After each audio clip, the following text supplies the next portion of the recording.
Hi, I'm Amber at WTI, and if you love protein shakes as much as I do, you're gonna wanna get this one. I really like this because it's grain-free.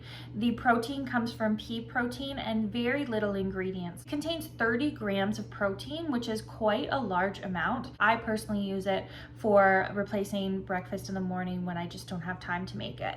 And it tastes delicious.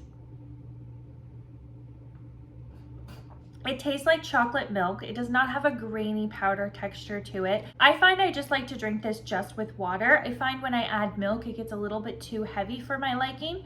So just with some cold water, it's nice and refreshing. I can drink it straight. It goes down very, very easily, and it keeps me full. So I usually have one of these in the morning, and that will keep me full until lunchtime when I have time to actually make something to eat.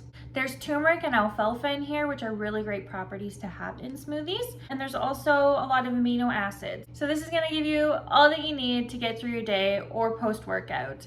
So I really love it. It is a really great protein powder, and that is my point of view.